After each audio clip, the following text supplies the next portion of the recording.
I'm Sarah, 34 years old. 3 hours before my brother's wedding, I got a text from an unknown number. Don't go to the ceremony, check your husband's shed. Those few words made my hands shake, pulling me away from my half-finished mascara and toward the small green shed in the backyard. Inside, hidden behind paint cans and an old towel, was a wooden box holding a secret that could destroy not just the wedding, but my entire family, forever. Before I tell you what happened next, let me know where you're watching from. And truly, thank you for being here. I woke up at 5:30 a.m. on October 15th, too excited to sleep another minute. Tyler, my baby brother, was finally marrying Rebecca, and I couldn't have been happier for them. Tyler's 2 years younger than me, and I've always been fiercely protective of him. When we were kids, I was the one chasing bullies away from him on the playground.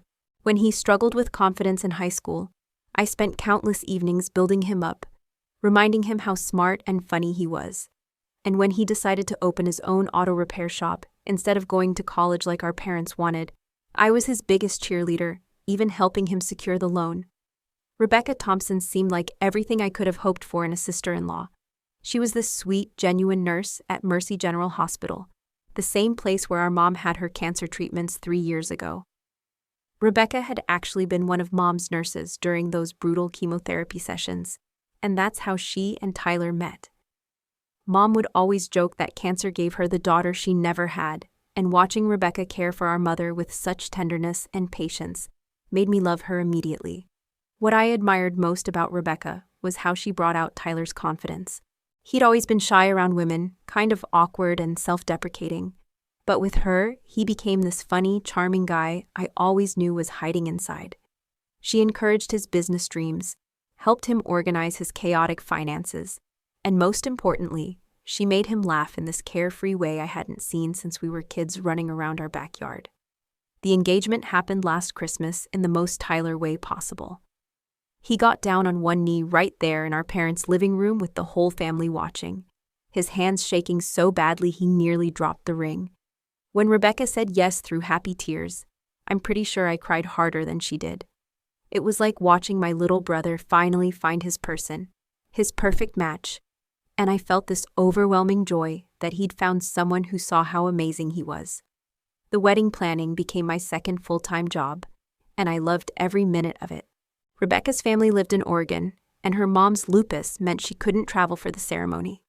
Her father had passed away when she was 16, so she was essentially planning this whole thing alone until I stepped in. We spent every Saturday for months touring venues, tasting cake samples that left us both in sugar comas, and scrolling through Pinterest boards until our eyes burned from all the inspiration photos. When Tyler casually mentioned one evening that their budget was getting tight after his truck needed a new transmission, a $4,000 repair that wiped out their venue deposit fund, I quietly covered the extra $3,000 for the upgraded catering package, without making it seem like charity.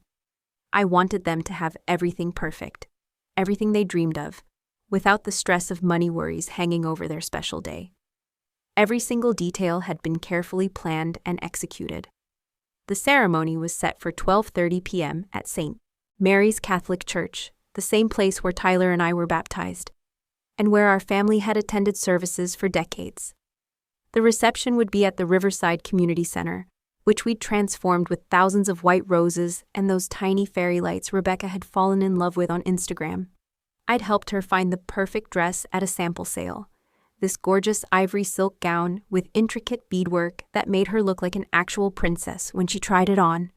Tyler had rented a classic black tuxedo that made him look more handsome and grown up than I'd ever seen him. The morning started perfectly.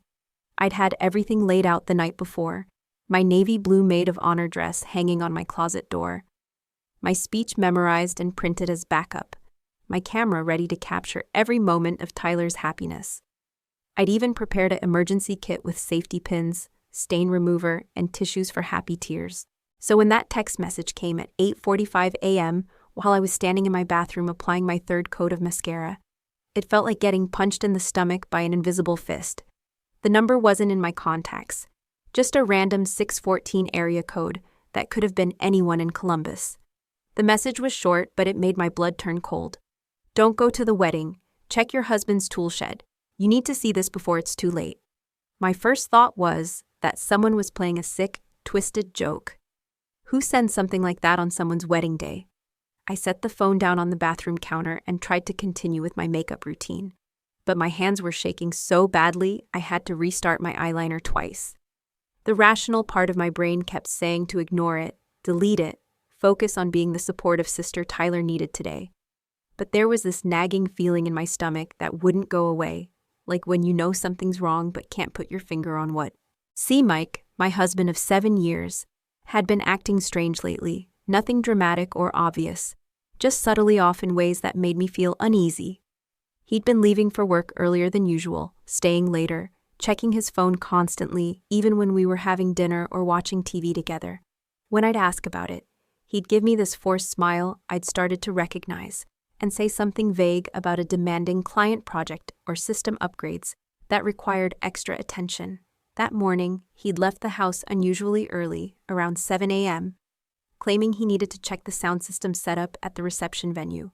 At the time, it seemed thoughtful and typical of Mike, who was always good with technical stuff and had volunteered to handle the music setup when Tyler mentioned the DJ was charging extra for early setup. But now, replaying the conversation in my mind, something felt wrong about it.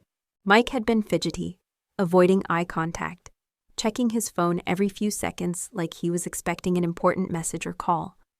Our marriage wasn't in crisis or anything dramatic like that. We'd settled into the comfortable routine that happens after 7 years together. We were partners who split the bills fairly, shared household chores without much discussion, and had date nights maybe once a month when we remembered to plan them. The passionate romance from our early dating days had mellowed into something steadier, more practical, more like roommates who occasionally had sex. I thought that was normal. I thought that's what marriage looked like after the honeymoon phase ended. But standing there in my bathroom, staring at that cryptic message, I realized Mike's behavior changes had started about 6 months ago, right around the time Tyler and Rebecca had gotten serious about wedding planning, and Rebecca had started coming around our house more often for planning sessions. The key to Mike's tool shed was buried in my jewelry box, underneath a tangle of necklaces I never wore and earrings missing their partners. He'd given it to me during one of his periodic organization kicks last spring, insisting I should have access to everything on our property just in case of emergency. I tossed it in with my jewelry and completely forgotten about it until this moment. Now, holding that small silver key in my palm, I felt like I was standing at the edge of a cliff, staring down into an abyss that might swallow everything I thought I knew about my life. I could ignore the message, trust my husband, trust my instincts about Rebecca, focus on Tyler's happiness, and hope everything would be fine. Or I could walk outside to that innocent-looking shed and potentially discover something that would destroy everything I believed about the people closest to me. The clock on my nightstand showed 9:15 a.m. The wedding was at 12:30. I had time to check and still make it to the church, assuming I found nothing more suspicious than garden tools, Christmas decorations, and the usual accumulation of suburban life storage. But deep in my gut, I knew I was about to cross a line I could never uncross, open a door that could never be closed again. The walk to the tool shed felt like it took forever, though it was probably only 30 seconds from my back door to the far corner of our yard. Mike had built it himself 2 summers ago, a neat little structure painted forest green to match our house trim, where he kept his riding mower, extensive tool collection, and all the seasonal stuff we didn't have room for in our garage. It was his domain, his organized space, where everything had its place and purpose. Today, something was different. The padlock that usually secured the door was hanging open, dangling from the latch like Mike had been in a hurry when he left. I slid the key into the door handle and took a deep breath that tasted like October morning air and the lingering scent of Mike's aftershave from when he'd kissed me goodbye hours earlier. The hinges creaked as I pushed the door open, a familiar sound I'd heard Mike make hundreds of times when he was working in the yard or retrieving something for a household project. Sunlight streamed through the doorway, illuminating dust motes dancing in the air and casting long shadows across the concrete floor. At first glance, everything looked completely normal, exactly as it should.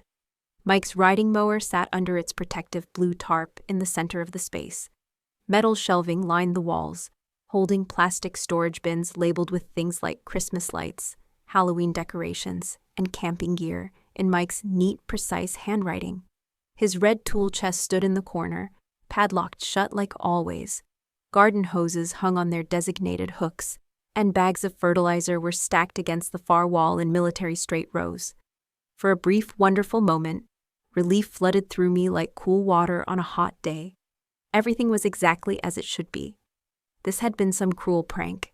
Some stranger trying to ruin Tyler's special day with baseless paranoia and malicious intent. I almost laughed at myself. Here I was, dressed for a wedding in my carefully chosen navy dress, standing in our tool shed because of a random text message from someone I'd never met. The paranoia felt ridiculous now, embarrassing even. I could already imagine how I'd tell Mike about this later, how we'd shake our heads at the cruel jokes someone had played on such an important day, maybe even laugh about my overactive imagination and protective sister instincts. But as I turned to leave, something caught my eye that didn't belong in Mike's carefully organized space. Tucked behind a stack of paint cans, partially concealed by what looked like an old beach towel, was a small wooden box I'd never seen before. The box itself wasn't particularly remarkable, maybe the size of a shoebox, made of dark wood with simple brass hinges that had developed a greenish patina. But its placement was deliberate, purposeful, hidden, like someone had tried to conceal it quickly but carefully. My heart began racing again as I approached it. The beach towel draped over it was faded blue and white stripes, and I didn't recognize it either. We'd never owned a towel like that, never been to a beach that handed out striped towels as souvenirs. With trembling fingers, I pulled the towel away and stared at the box. It felt foreign in our space, an intruder among our familiar belongings, something that shouldn't exist in the carefully ordered world Mike had created in this shed. The lid opened easily with a soft creak, revealing contents that made my breath catch in my throat and my knees feel suddenly weak. Nestled inside, arranged with care, were women's belongings that definitely weren't mine. A delicate silver bracelet with tiny charms dangling from it. A heart, a star, what looked like the letter R in cursive script. I'd seen it before but couldn't immediately place where, though something about it tugged at my memory. Matching earrings caught the morning light streaming through the doorway, their small diamonds sparkling against the dark wood interior like captured stars. There was a small bottle of expensive perfume, Chanel No. 5, the kind I'd always considered too pricey for my teacher's salary, but had admired in department stores. Beneath the perfume was a silk scarf in soft pastels, pink and lavender and cream, still holding the faint scent of that expensive fragrance.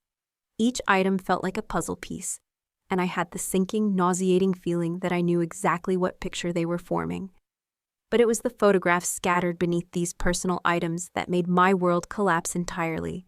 The first one I pulled out with shaking fingers showed Mike's face smiling back at me, but he wasn't alone. His arms were wrapped around a woman with blonde hair and a radiant, genuine smile that I recognized immediately. Rebecca, my brother's fiancée. The woman who was supposed to walk down the aisle in less than 4 hours to marry the person I loved most in the world. This wasn't a friendly group photo or some innocent family picture from a barbecue or holiday gathering. This was intimate, romantic, personal. Mike's hand rested on Rebecca's waist in a way that spoke of familiarity, of ownership, of the kind of casual touching that only happens between people who are genuinely close. Her head tilted toward his shoulder with complete comfort and trust, her eyes soft and happy in a way that made my stomach turn because I recognized that expression. It was the same way she looked at Tyler when she thought no one was watching. With growing horror that felt like ice water in my veins, I flipped through more photographs. There were dozens of them, scattered throughout the box like guilty secrets demanding to be discovered. Rebecca laughing as Mike spun her around on a beach I didn't recognize. Definitely not anywhere we'd vacation together, with sand too white and water too blue to be any Ohio lake. The two of them sharing an ice cream cone, Rebecca playfully stealing a bite, while Mike grinned at her with pure adoration and the kind of relaxed happiness I hadn't seen on his face in years. The photos spanned different seasons, different locations, different outfits and hairstyles that indicated this wasn't a recent development. Here was Rebecca in a summer dress, Mike's arm around her shoulders as they posed in front of what looked like Lake Erie's rocky shoreline. There she was again in a cozy sweater, autumn leaves falling around them in some park I'd never been to, both of them bundled up and glowing with cold-flushed happiness. Winter photos showed them ice skating, building a snowman, sharing hot chocolate with whipped cream on their noses. This wasn't a momentary lapse in judgment. This wasn't some drunken mistake at a party or a moment of weakness during a difficult time. This was a relationship, sustained, ongoing, playing out parallel to both their official lives, while I helped plan Rebecca's wedding to my brother, and while Mike came home to me every night pretending everything was normal. My vision blurred as the full scope of the betrayal hit me like a physical blow. How long had this been going on? How many times had Rebecca sat at our dinner table, discussing wedding details with me over Chinese takeout, all while carrying on a secret romance with my husband? How many nights had Mike come home late, claiming work emergencies or client crises, when he'd actually been with her, building this hidden life I never suspected? Beneath the photographs, my exploring fingers found something even worse. Printed copies of text message conversations. The paper was slightly warm from being pressed against the wood, and I recognized Mike's phone number immediately at the top of each conversation thread. The messages were recent, some from just yesterday, others from throughout the past week. Rebecca, I can't keep pretending with Tyler much longer. This is killing me inside. Mike, just one more day, babe. After the ceremony, we'll figure everything out. Rebecca, I love you, not him. This marriage is just practical right now, necessary. Mike, once you're legally his wife, we can plan our real future together. The insurance, the financial security, it's all part of the plan. Rebecca, what about Sarah? Won't she expect you home after the reception? Mike, I'll tell her I'm helping clean up the venue equipment. She trusts me completely. She never questions anything. Rebecca, this is so much harder than I thought it would be. Tyler keeps talking about our honeymoon plans, about buying a house together. Mike, you're stronger than you know. 2 more days and we can stop pretending. 2 more days and we can be together openly. Rebecca, sometimes I feel so guilty I can barely look at him. He's planning this whole future that will never happen. Mike, don't think about it. Think about us. Think about our apartment in California, our real life together. Rebecca, I can't wait to leave this stupid town and never see any of these people again. I sat back on my heels, the printed messages scattered around me like evidence of a crime scene, because that's exactly what this was. A crime against Tyler, against me, against the very concept of family and trust and love. The concrete floor felt cold against my knees, but I barely noticed because everything inside me had gone numb with shock. Rebecca wasn't just cheating on Tyler. She wasn't even torn between 2 loves or confused about her feelings. She was coldly, calculatedly using him. The wedding wasn't a celebration of love. It was a business transaction, a carefully planned scheme to secure legal benefits, financial stability, health insurance, and whatever other advantages she could gain while continuing her real relationship with my husband. The garage suddenly felt suffocating, like the walls were closing in. The innocent storage space had become a vault of secrets, a hiding place for evidence of the most devastating betrayal I could imagine. My husband and my brother's fiancé weren't just having an affair. They were actively conspiring to destroy Tyler's life, to use him as a stepping stone while they planned their escape to a new life together. I checked my phone with shaking hands. 9:45 a.m. In 2 hours and 45 minutes, Tyler would be standing at the altar in his rented tuxedo, believing he was about to marry the woman of his dreams and start the life they'd planned together. Instead, he'd be signing legal documents that would bind him to someone who viewed him as nothing more than a convenient tool for her real agenda. Someone had sent me that warning text for a reason. Someone knew about this betrayal and wanted me to find this evidence, to discover the truth before it was too late to save Tyler from the biggest mistake of his life. And now I had to decide what to do with this terrible knowledge. My first instinct was to storm out of that shed, drive straight to the church, and drag Rebecca away from the altar in front of everyone.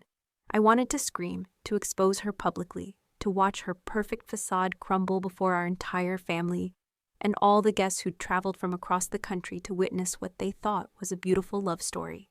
The rage burning in my chest demanded immediate action, swift and brutal justice for the cruelty she was about to inflict on my innocent brother.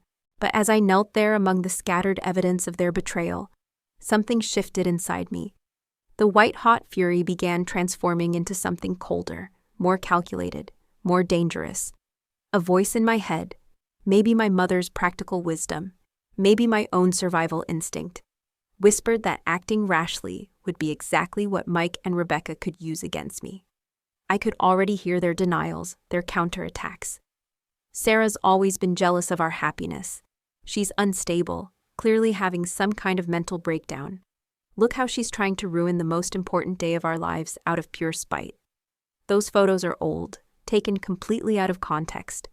She fabricated those text messages because she can't stand seeing Tyler succeed and find love where her own marriage has clearly failed. They could gaslight Tyler into believing I was the problem, the jealous sister who couldn't bear to see him happy and thriving. Without careful handling, I might end up being painted as the villain in this story, while they positioned themselves as victims of my alleged psychological instability and family jealousy. Tyler's entire future hung in the balance, and I wouldn't let my emotions jeopardize his chance to escape this elaborate trap that had been set for him. I needed to be smarter than my pain, more strategic than my rage, more calculating than they had been. I pulled out my phone and began methodically photographing everything with the careful precision of someone gathering evidence for a criminal trial. Each picture of Mike and Rebecca together felt like loading ammunition for a war I'd never wanted to fight, but one I was now grimly determined to win. The camera clicked softly as I captured every angle of their intimate moments. Mike spinning Rebecca on that unknown beach, their faces pressed together in what looked like an upscale restaurant booth. Rebecca wearing the silver bracelet while Mike's arm encircled her waist possessively. Each image was a nail in the coffin of their deception, undeniable proof of a relationship that couldn't be explained away or dismissed. I photographed the text message printouts with special care, making sure Mike's contact information was clearly visible at the top of each conversation thread. The dates and timestamps would show this wasn't ancient history or some misunderstanding from the past. These messages were from yesterday, from this week, from throughout the months that Tyler and Rebecca had been excitedly planning what they thought was the beginning of their life together. The personal items required more careful documentation. I arranged the bracelet, earrings, and perfume bottle for clear, well-lit photos that would show details impossible to fake or dismiss. Then I captured close-ups that would make the expensive brands and distinctive styling easily recognizable to anyone who knew Rebecca's shopping habits and taste preferences. The scarf still held traces of her signature fragrance, and I photographed the designer label that would be unmistakable evidence of her ownership. Working with this clinical precision helped keep the emotional tsunami at bay, at least temporarily. This wasn't just about my marriage anymore, wasn't just about my own broken trust and shattered illusions. This was about protecting Tyler from a woman who viewed him as nothing more than a convenient stepping stone to her real life with my husband, someone who could coldly plan to destroy his dreams while smiling in his face every day. When every piece of evidence was thoroughly documented from multiple angles, I faced the delicate and crucial task of returning everything exactly as I'd found it. The wooden box had to be positioned at precisely the right angle behind the paint cans, not a centimeter off from where Mike had originally hidden it. The beach towel needed to drape naturally over it, concealing the box without looking deliberately arranged or disturbed. Each item went back into its exact location within the box, the photographs scattered just as they'd been, some face up, others tucked beneath personal belongings. The printed messages folded and placed beneath the photos in the same order I'd discovered them. Even the perfume bottle's position mattered, tilted slightly to the left just as Mike had left it, cap facing the back corner. This level of careful deception felt completely foreign to everything I'd been raised to believe about honesty, directness, and moral behavior.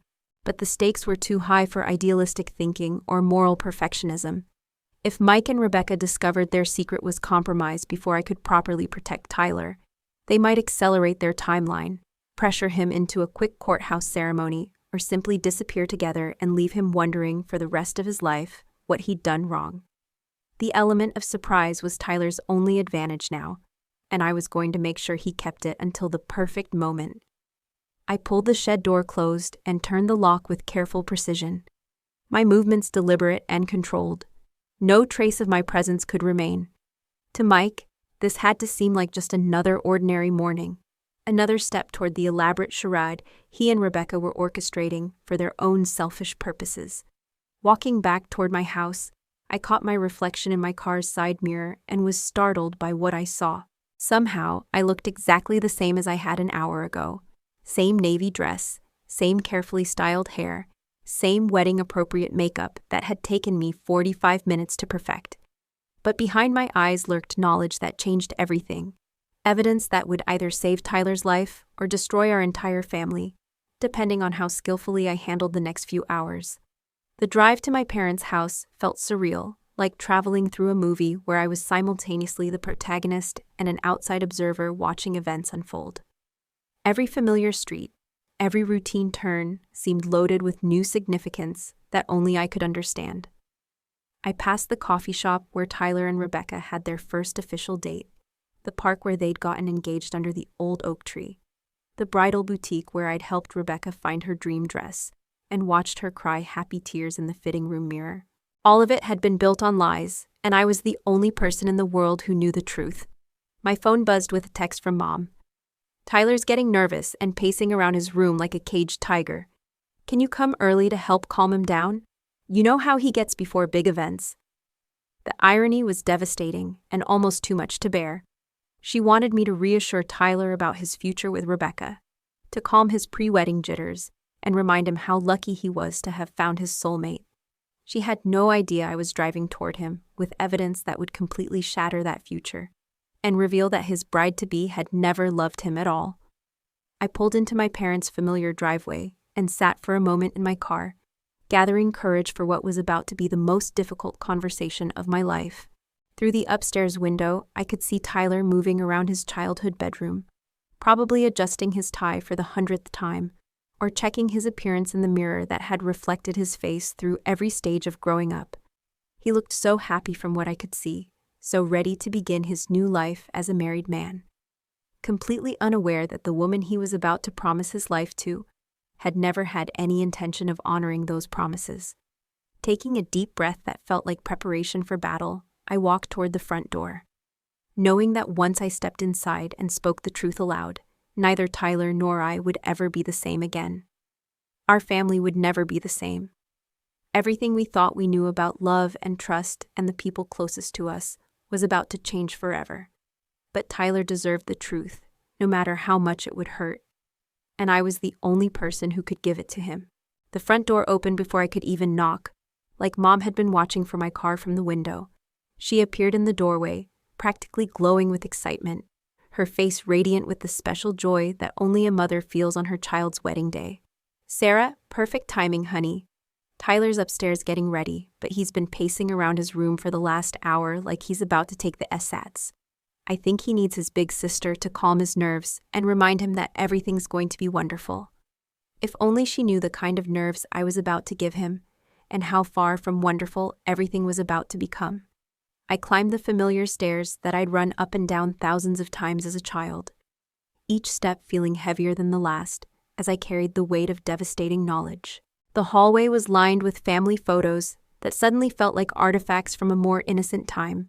Tyler and me as gap-toothed children building sandcastles, school pictures with awkward haircuts and forced smiles, graduation shots where we stood proudly with our parents, moments of pure happiness that now felt like they belonged to a completely different family. I paused outside Tyler's bedroom door, gathering courage for what was about to be the hardest conversation of both our lives. Behind that door was my little brother, probably struggling with his tie and rehearsing his vows one more time, completely trusting that the life he'd planned was about to begin. In a few minutes, I was going to destroy that trust and that future, but I was also going to save him from something much worse. I knocked softly and heard his familiar voice call out, "Come in." Tyler stood in front of his childhood mirror, the same one where he'd practiced asking girls to school dances and rehearsed job interview answers, adjusting his tie with the same nervous energy he'd always shown before important events. He looked genuinely handsome in his rented tuxedo, more grown-up and sophisticated than I'd ever seen him. When he spotted me in the mirror's reflection, his face lit up with relief and genuine happiness. "Sarah, thank God you're here. I cannot get this tie right no matter what I do. And Mom keeps bursting into tears every time she looks at me, which is making me think I might actually throw up before we make it to the church. Tell me I look okay, and that I'm not making a huge mistake. The happiness and vulnerability in his voice was like a knife straight through my heart. Here was my little brother asking for reassurance about the biggest day of his life, completely unaware that he was about to learn his bride-to-be had been planning to betray him before they even said their vows. I closed the door behind me and leaned against it, trying to find words for a conversation that no sister should ever have to have with her brother. "Tyler," I said quietly, my voice already shaking despite my attempts to stay calm. "I need to show you something, and I need you to sit down first." Something in my tone made his smile fade instantly. The happiness in his eyes shifted to concern, then worry as he read my expression in the mirror. "What's wrong, Sarah? You look like someone just died. Did something happen to Mom or Dad? Is the church okay? Please tell me the caterers didn't cancel at the last minute." In a way, someone had died. The Tyler who trusted completely, who believed in fairy tale endings, who thought he'd found his soulmate and perfect match. That version of my brother was about to disappear forever, and I was the one who had to kill him. "I need you to stay calm," I said, pulling out my phone with hands that wouldn't stop trembling.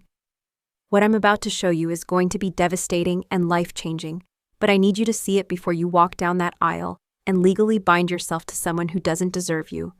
His face went completely pale, all the color draining out like someone had pulled a plug. "Sarah, you're really scaring me now. What are you talking about?" I held out my phone, displaying the first photograph I'd taken in the shed, Mike and Rebecca embracing on that unknown beach, looking blissfully happy and completely in love with each other instead of their supposed partners. Tyler stared at the screen for what felt like an eternity but was probably only seconds. I watched his face cycle through a series of emotions like a time-lapse video of heartbreak. Confusion as his brain tried to make sense of what he was seeing, disbelief as if this couldn't possibly be real, recognition as the reality of the image finally sank in, and finally devastating comprehension that settled over his features like a shadow of death. "What is this?" he whispered, his voice barely audible. "I found it in Mike's tool shed this morning. Someone sent me an anonymous message telling me to look there." I swiped to the next photo, then the next, watching his world crumble in real time. "There are dozens of them, Tyler. This has been going on for months." His hands began to shake as he took the phone from me, scrolling through image after image of the woman he loved with my husband, seeing proof of a relationship that had been flourishing while he planned his future with someone who was never really his. I watched my brother's entire world collapse with each swipe, each photograph destroying another piece of his trust, his future, his faith in love itself. "How long?" The words barely escaped his throat, raw and broken. "Based on the photos, at least 6 months, maybe longer. The pictures span different seasons, different locations. Tyler, there's more. Text messages." I showed him the printed conversations, watching him read Rebecca's own words about pretending with him, about the marriage being merely practical, about planning her real future with Mike while using Tyler for security and benefits. Each message was another blow to his heart, and I could see him physically recoiling from the screen as if the words were causing physical pain. "She never loved me," he said, his voice completely hollow and broken. "This whole time, everything we built together, everything we planned, she was just using me like I was some kind of tool." "I'm so sorry," I whispered, sitting beside him on his childhood bed. The same spot where I'd comforted him through nightmares and teenage heartbreaks and every disappointment life had thrown at him. "I'm so sorry you have to find out this way." He was quiet for a long time, reading through the messages again, studying the photos with the desperate attention of someone hoping against hope to find evidence that this was all some terrible mistake or misunderstanding. But there was no ambiguity in Mike and Rebecca's obvious happiness together. No way to misinterpret their detailed conversations about deceiving him and planning their future escape. Finally, he looked up at me with eyes that looked 10 years older than they had 5 minutes ago. "What do we do now?" The question surprised me completely. I'd expected him to fall apart, to rage and cry and refuse to believe the evidence. I'd prepared myself to comfort him through a breakdown, to help him process the betrayal slowly. Instead, Tyler was asking for strategy, for a plan of action. The hurt was there. I could see it written clearly in his eyes and the tight set of his jaw. but underneath was something harder, more determined than I'd ever seen in my little brother before. "We have options," I said carefully, trying to gauge his emotional state. "We could confront them privately, cancel the wedding quietly, tell the guests there was a family emergency or medical issue. Or," I paused, watching his face carefully, "or we could let them face the consequences publicly, let everyone see who Rebecca really is." Tyler was quiet for a long moment, processing the implications of each choice. I could practically see him thinking through scenarios, weighing options with a clear-headedness that impressed and worried me. "All those people came here for us," he said finally, his voice getting stronger, "for what they thought was our love story. My college friends drove 8 hours from Michigan. Rebecca's aunt flew in from Oregon. Her co-workers took vacation days to be here. I know, and that matters. But Tyler, they also deserve to know they're not witnessing a real wedding. They're watching someone manipulate and use you for her own selfish purposes."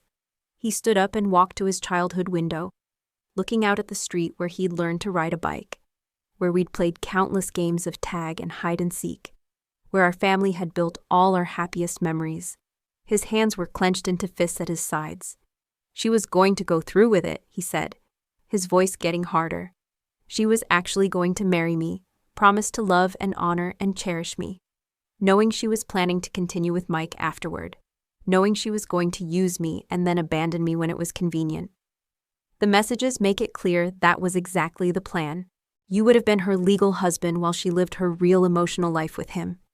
Tyler turned back to me, and I saw something in his expression I'd never seen before. A cold, controlled anger that made him look older, stronger, more dangerous than the sweet little brother I'd always protected. "She deserves to face this publicly," he said, with quiet conviction. "In front of everyone who thinks she's so perfect and innocent.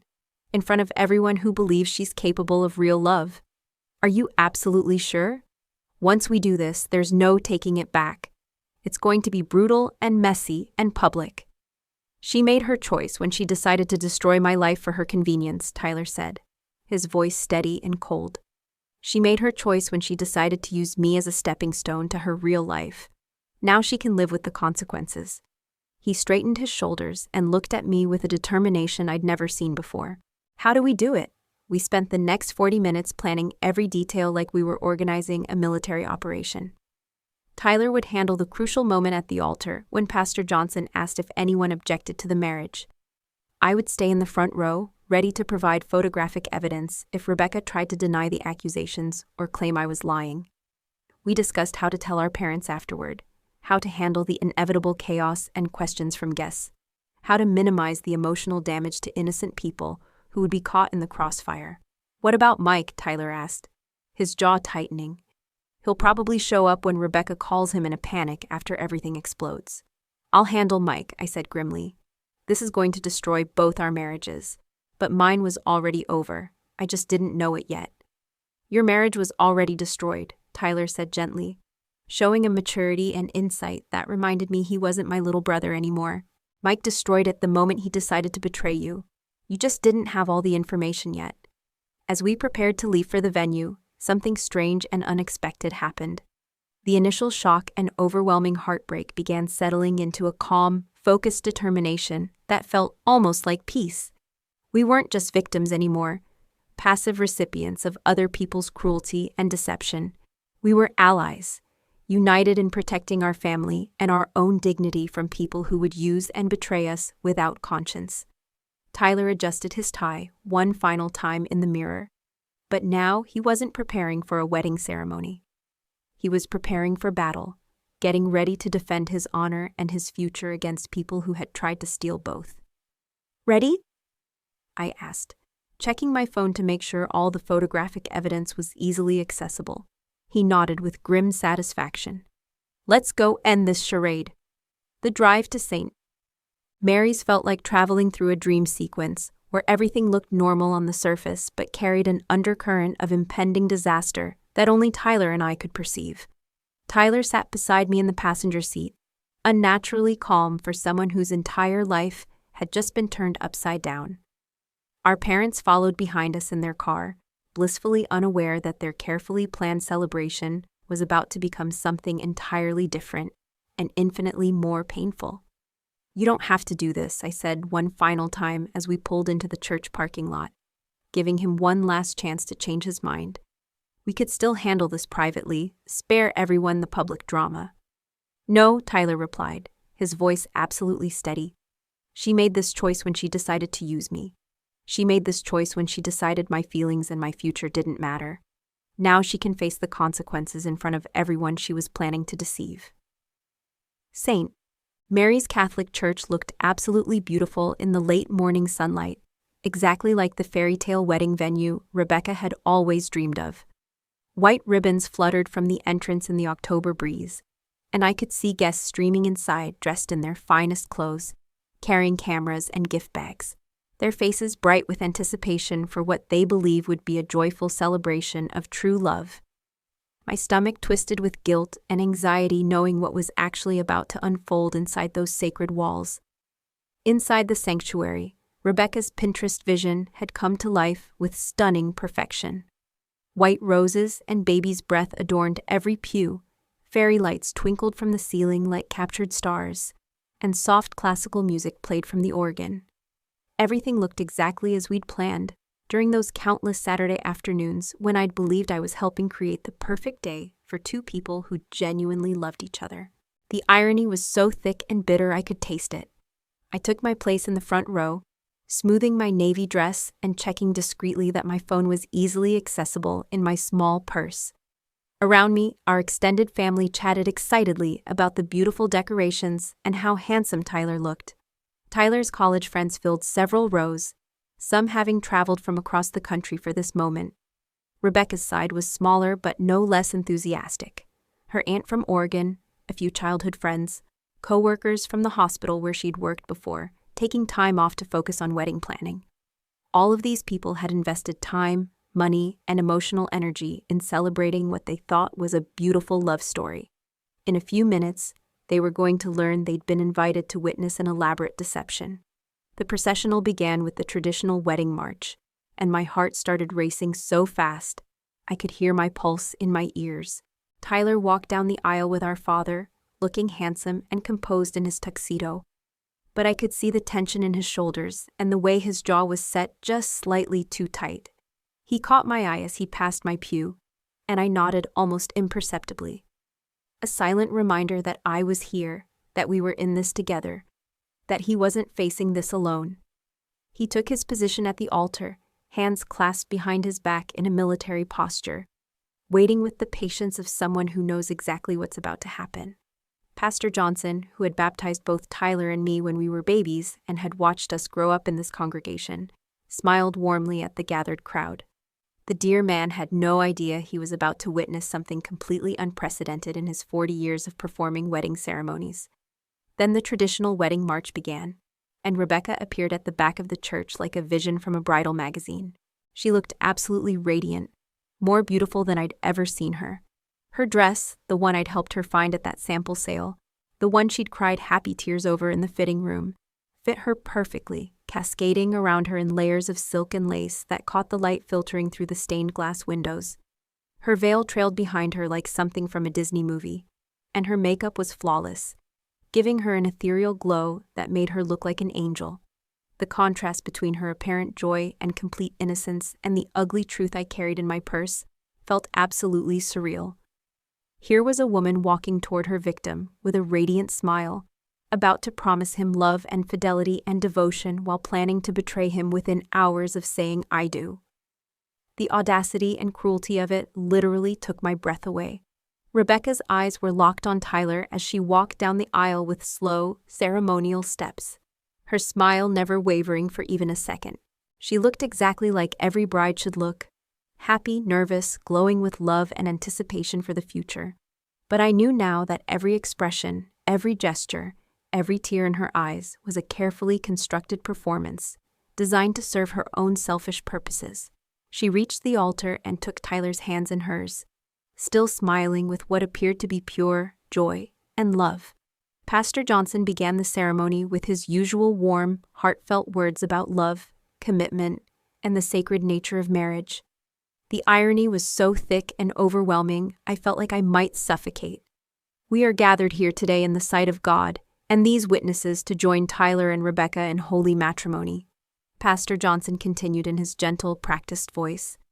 Marriage is not to be entered into lightly or unadvisedly, but reverently, discreetly, soberly, and in accordance with the purposes for which it was instituted by God. Rebecca squeezed Tyler's hands tenderly, probably interpreting his stillness and slightly rigid posture as normal wedding nerves, rather than the calm before a devastating storm. The ceremony proceeded normally for several minutes that felt like hours. Traditional readings about love from 1 Corinthians. Pastor Johnson speaking eloquently about the sacred commitment they were making to each other. Familiar words that now felt like mockery, given what I knew about Rebecca's real intentions and secret life. Tyler stood perfectly still throughout it all, his face composed and unreadable, giving no hint of the bombshell he was about to drop.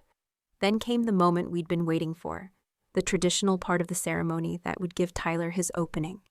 If any person present knows of any lawful impediment why these two persons may not be joined together in holy matrimony, Pastor Johnson said in his ceremonial voice, let them speak now or forever hold their peace. The church fell into that traditional moment of silence that usually lasts just a few seconds before the ceremony continues.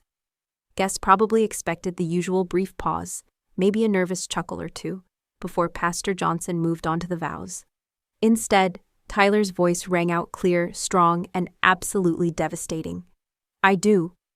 The audible gasp that swept through the congregation was immediate and overwhelming, like a physical wave of shock that rolled from the front pews all the way to the back of the church. Heads turned sharply, voices began murmuring in confusion and disbelief, and I felt the entire atmosphere of the sanctuary shift from celebration to confusion to growing tension and fear. Rebecca's face went completely white, then flushed deep red as panic and terror replaced her bridal glow. Her hands, still holding Tyler's, began to tremble visibly. What are you doing? She hissed through gritted teeth, trying desperately to maintain her smile for the guests while her eyes showed pure, undiluted panic. Tyler, what are you talking about? I'm objecting to marrying someone who's been having an affair with my sister's husband, Tyler said clearly and loudly enough for everyone in the church to hear every word. I'm objecting to marrying someone who's been using me while planning her real future with someone else. The silence that followed was absolutely deafening. 250 guests sat completely frozen, trying to process what they'd just heard. Some people's mouths actually fell open. Others looked around frantically as if searching for hidden cameras or some explanation that would make this make sense. Pastor Johnson looked completely bewildered and pale, clearly having never encountered anything remotely like this in his decades of performing wedding ceremonies. Rebecca's carefully constructed composure began cracking visibly like ice under pressure. That's not... Tyler, you don't understand. This is crazy. I understand perfectly, Tyler replied, his voice calm but carrying clearly through the church's excellent acoustics. I have photographs, Rebecca. I have text messages. I have everything. I watched from the front row as Rebecca's perfect facade started crumbling in real time. Her desperate eyes swept the crowd frantically, landing on me with a look of pure, concentrated hatred that made my skin crawl. This is Sarah's doing, she declared, her voice getting shrill and panicked. She's always been jealous that I was joining the family. She's unstable. She fabricated all of this because she can't stand seeing me happy. But Tyler was ready for her denials and deflections. He calmly pulled out his phone and held up one of the photos for Rebecca to see, angling it so the front rows could see it too. Did Sarah fabricate you kissing Mike at Lake Erie, Rebecca? Did she somehow fake these text messages where you talk about your real future together, while calling our marriage just practical? Rebecca's final desperate attempts at denial became increasingly frantic and unconvincing. Fine, yes, we had some feelings for each other, but I chose you, Tyler. I'm here, aren't I? I was going to be faithful after today. The text messages are from yesterday, Rebecca, Tyler said quietly, but his words carried to every corner of the silent church. You were planning to continue this affair after our wedding. You were planning to use me. That's when Rebecca's beautiful bridal facade shattered completely and irreparably. The composed, radiant bride disappeared entirely. replaced by someone ugly, desperate, and mean-spirited that I'd never seen before, but now recognized as her true self. "You want the truth?" she screamed, her voice echoing off the church walls and stained glass windows. "Fine. Yes, I was with Mike. Yes, I was planning to keep seeing him. You think I could ever actually love someone like you?" The cruelty and venom in her voice hit the congregation like a physical slap. I heard audible gasps, saw people physically recoil in their pews. But she wasn't finished destroying herself. "You're pathetic, Tyler. A broke mechanic with grease under his nails and no real future. You think someone like me would choose you over Mike? Mike has money, success, sophistication, everything you'll never have." Each word was designed to wound as deeply as possible, and I saw Tyler flinch despite his preparation for this moment. "Rebecca, that's enough," I said, standing up from my pew. She whirled on me like a wild animal, her wedding dress twisted and partially torn, her carefully styled hair falling loose around her face. "You!" she shrieked, pointing an accusing finger at me. "This is all your fault, you jealous, bitter bitch. You couldn't stand that I was better than you." Before I could respond, she started toward me with her hands raised like claws, but Tyler caught her arm. "Don't you dare talk to my sister like that," he said firmly. Rebecca spun back toward Tyler and, without warning, shoved him hard in the chest with both hands. He stumbled backward, catching himself against the altar rail, and that's when something snapped inside her completely. She lunged at him again, her manicured nails aimed directly at his face. "You bastard, you've ruined everything. My whole future." Tyler caught her wrists as she tried to claw his face, holding her at arm's length while she struggled and screamed like a wild animal. "Let go of me, let go!" she shrieked, twisting violently in his grip. But Tyler held firm, trying to restrain her without actually hurting her. "Rebecca, you need to calm down. You're embarrassing yourself." "Embarrassing myself?" she laughed hysterically. "You think I care about embarrassing myself in front of these small-town losers?" That's when she wrenched one hand free and slapped Tyler across the face as hard as she could. The sound echoed through the silent church like a gunshot. Then she grabbed her heavy bouquet with both hands and swung it at his head like a weapon. Tyler ducked, and the bouquet exploded against one of the marble pillars behind him. White roses, baby's breath, and greenery scattered across the altar like the remnants of destroyed dreams. The expensive arrangement completely destroyed. "You want to humiliate me in front of everyone?" Rebecca screamed, her voice raw and broken. "Fine. Yes, I was using you. Yes, Mike and I have been together for months. Yes, I was planning to take your money and your insurance while I built my real life with him." The congregation sat in horrified silence as she continued her self-destructive rant. "Mike loves me, not you, you worthless piece of trash. He's everything you'll never be. Successful, sophisticated, actually worth something. We were going to move to California together and leave this pathetic town and all you pathetic people behind." Each word was like watching someone commit social suicide, burning every bridge and relationship she'd ever built. That's when I'd had enough of watching her abuse my brother. I stood up from the front row and spoke clearly. "That's enough, Rebecca." She whirled on me, her wedding dress now visibly torn at the seams, her makeup smeared, her hair falling down in messy tangles. "You think you've won something?" she snarled at me. "Your husband loves me. He chose me over you. While you were playing happy little housewife, he was with me, telling me how boring and pathetic you are." I felt the insult hit, but I kept my voice steady. "Show them the messages, Tyler." I pulled out my phone and held it high for the congregation to see. These are the actual text messages between Rebecca and my husband from yesterday, planning their future together while she used my brother. Rebecca's eyes went completely wild with desperation. She lunged for my phone, trying to grab it out of my hands. "Give me that, you have no right." I stepped aside and she crashed into the pew instead, her high heels catching in the torn fabric of her dress. She went down hard on her knees with a cry of pain and rage that echoed through the church. The entire congregation was on their feet now. Some people were moving toward the exits, unable to watch any more of this devastating spectacle. Others stared in horrified fascination at the complete destruction of someone they thought they knew.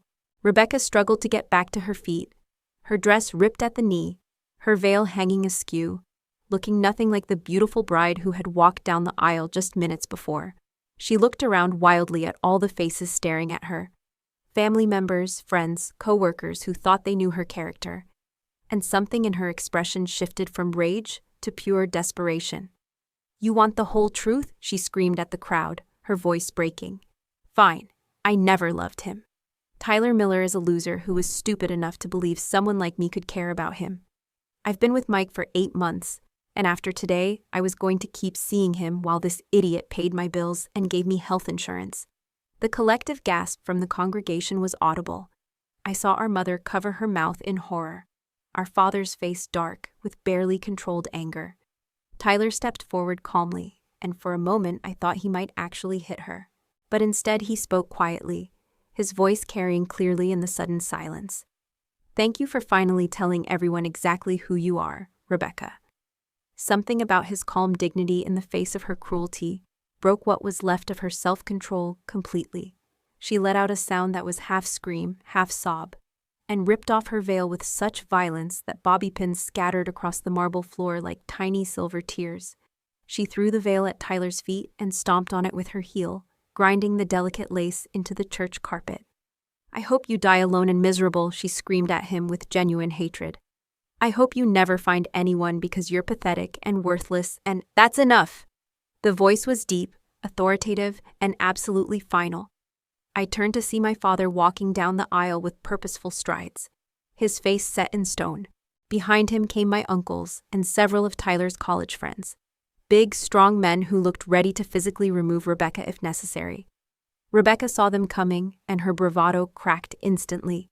She gathered up her torn dress with shaking hands and ran for the side exit, her heels clicking frantically on the marble floor as she fled.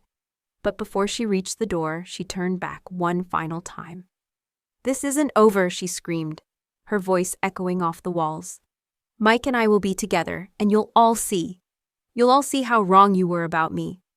Then she was gone, bursting through the door and disappearing into the October afternoon, leaving behind only the destruction of her lies, the scattered roses of her demolished bouquet, and the traumatized silence of 250 people who had just witnessed something they would never forget. The church erupted in chaos after she left. Some guests were crying, others were talking loudly, everyone trying to process what they'd just witnessed. Pastor Johnson stood at the altar looking like he'd aged 10 years in 10 minutes, probably wondering how he would ever explain this in his weekly sermon. Tyler walked over to me, his cheeks still red from where Rebecca had slapped him. His tuxedo slightly disheveled, but his dignity completely intact. "Are you okay?" he asked, as if he hadn't just been publicly humiliated and attacked. I looked at my little brother, still in his wedding tuxedo, still standing tall despite everything that had just happened, and felt a surge of pride so strong it took my breath away. "I'm perfect," I said honestly. "Are you?" He picked up Rebecca's destroyed veil from the floor and looked at it for a moment, as if seeing it represented everything false and deceptive about the relationship he'd just escaped. Then he smiled, the first genuine peaceful smile I'd seen from him all day. "I've never been better," he said, and dropped the veil in a nearby trash can where it belonged. That's when my phone rang. Mike's name appeared on the screen. The confrontation with Mike was swift and absolutely brutal. He arrived at the church 30 minutes later, his face pale and drawn, looking like a man who knew his world had just collapsed completely. The moment he walked into the sanctuary and saw me standing there with Tyler, our parents, Pastor Johnson, and several family members who had remained behind, he understood that his carefully constructed lies had been exposed and his secret life was over. "You destroyed everything," he said, his voice hollow and broken. "No," I replied, with surprising steadiness. "You did that when you decided to betray my brother and help Rebecca use him for her own selfish purposes." Mike's attempts at justification were pathetic and transparent. He claimed I'd misunderstood the situation somehow, that the photos were old from before he and Rebecca were serious, that they had ended their relationship months ago. But his guilt was written across every feature of his face, and each lie only made him look more desperate and contemptible. "Those text messages were from yesterday, Mike," I said, pulling out my phone to show him his own incriminating words. "You were planning to pick Rebecca up from her apartment after the reception. You were planning to continue this affair while Tyler paid her bills." He crumbled then, finally admitting to the affair, but still trying to paint it as mutual attraction that had simply gotten out of hand, rather than the calculated deception it really was. He never once apologized for the pain he'd caused Tyler, never acknowledged the cruelty and selfishness of their scheme. Instead, he focused on his own wounded feelings and damaged reputation, as if he were somehow the victim in this situation. When our father stepped forward, all 6'3" of barely controlled paternal fury, Mike actually backed away toward the door. "You will leave my family alone," Dad said, quietly, but with unmistakable menace. "You will never contact my children again.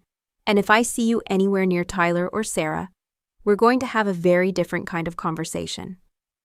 Mike looked around the church at all the faces staring at him with disgust, contempt, and disappointment. These were people who had welcomed him into their family gatherings, who had trusted him with their daughter, who had believed he was a good man, worthy of their respect and affection. "I never meant for it to happen this way," he said weakly, as if his intentions mattered more than his actions. "But you meant for it to happen," Tyler said, with devastating clarity. "You meant to keep lying, keep deceiving, keep destroying my life for your convenience and Rebecca's benefit." Mike had no answer for that truth. He left without another word, and I felt nothing but profound relief that I would never have to pretend to trust him or respect him again. The weeks that followed were a whirlwind of legal paperwork, emotional processing, and family healing. Each document I signed in my lawyer's office felt like reclaiming a piece of my life that had been stolen through deception. Division of assets, custody of shared belongings, the dissolution of 7 years of marriage reduced to signatures on official forms and court filings. Tyler moved back into his childhood bedroom temporarily, and surprisingly, it helped both of us heal more quickly than I'd expected. We spent long evenings on our parents' porch swing, the same spot where we'd solved childhood problems and shared teenage secrets, talking through everything that had happened and planning our new futures. He was heartbroken but grateful, struggling with trust issues, but relieved to have escaped Rebecca's manipulation before she could do even more damage to his life and finances. "I don't know how I'll ever trust anyone again," he admitted one evening, as we watched fireflies dance in the gathering twilight. "How do you know if someone really loves you or if they're just using you?" "You will learn to trust again," I assured him with complete conviction. "Not everyone is like Rebecca. This experience will make you stronger, more discerning, better able to recognize genuine love when you find it." "How are you so calm about all this?" he asked. "Your marriage is over too. 7 years of your life just got erased." I considered his question carefully because I'd realized something important about my relationship with Mike. "My marriage was already over," I said finally. Mike had checked out emotionally long before Rebecca came along.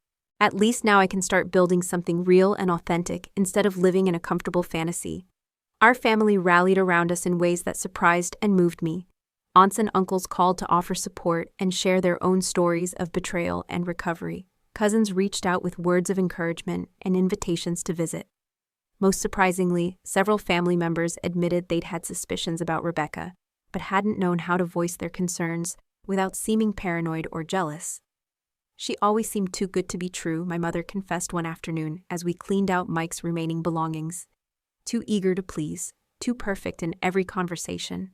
But I thought I was just being an overprotective mother-in-law." My father was characteristically more direct. "Something about her never felt right to me. She was always performing, never just being herself.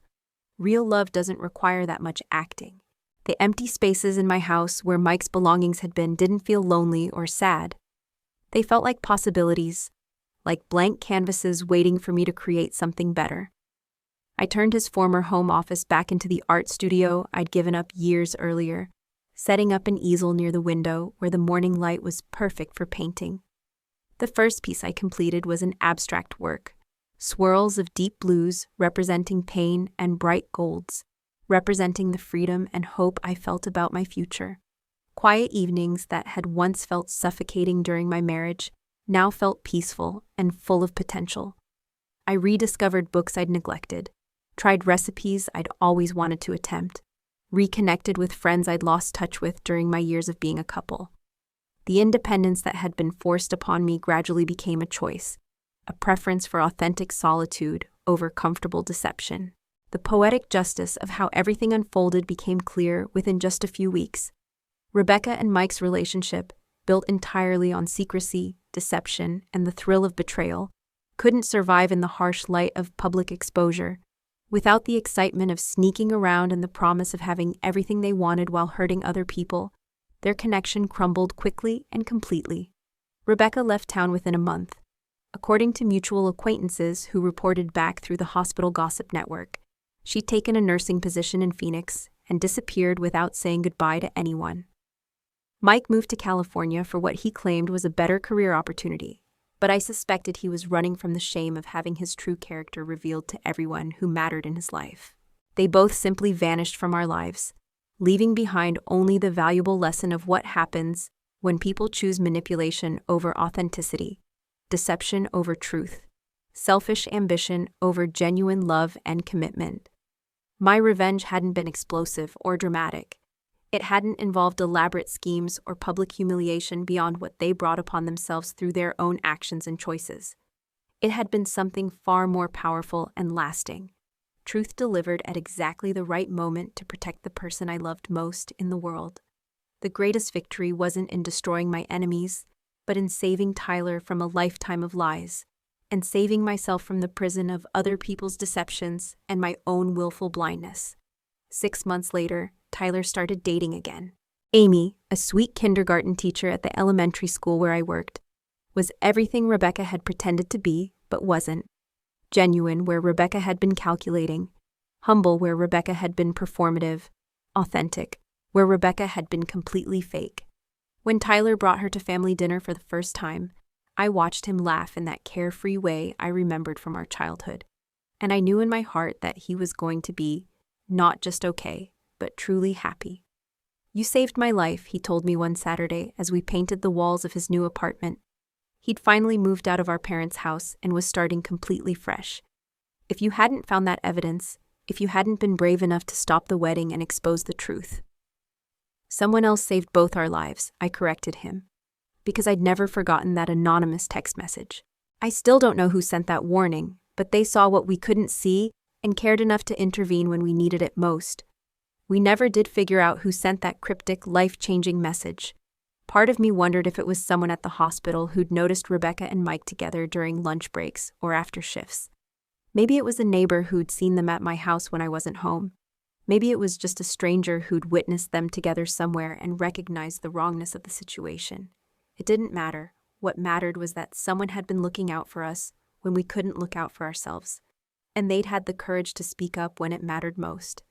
As I sit here now, 10 months later, painting in my reclaimed art studio, while Tyler builds his new life with someone who actually loves and values him, I'm overwhelmed with gratitude for that strange text message that arrived at exactly the right moment to change everything. Sometimes the universe sends us exactly what we need, exactly when we need it, through the most unexpected channels. A random phone number, a few simple words, a moment of courage to act on uncomfortable truth. These small things can save us from years of living a lie and building our lives on foundations of deception. Tyler's wedding day didn't end with him married to the woman of his dreams. It ended with him free from someone who would have systematically destroyed his capacity to trust, to dream, to believe in authentic love. And that, I truly believe, is the much better ending to any real love story. The truth might hurt initially, but lies destroy everything they touch over time. And sometimes, the most loving thing you can do for someone is show them the truth, even when it breaks their heart in the short term, because a heart broken by truth can heal completely and love again even more deeply. A heart broken by ongoing lies and deception may never fully recover. What moment in this story affected you the most? Was it discovering the evidence in the tool shed, the explosive confrontation at the altar, or watching everything fall apart in the aftermath? Drop your thoughts in the comments below. I read every single one, and your stories of protecting family and standing up for truth always inspire me to keep sharing these difficult but important stories. Hit that subscribe button if you believe in protecting the people we love, even when it requires difficult choices and painful confrontations. There are more stories of truth, justice, and family loyalty coming your way, and trust me, you won't want to miss them. Remember, choose courage over comfort. Choose family over convenience, Choose truth over temporary peace.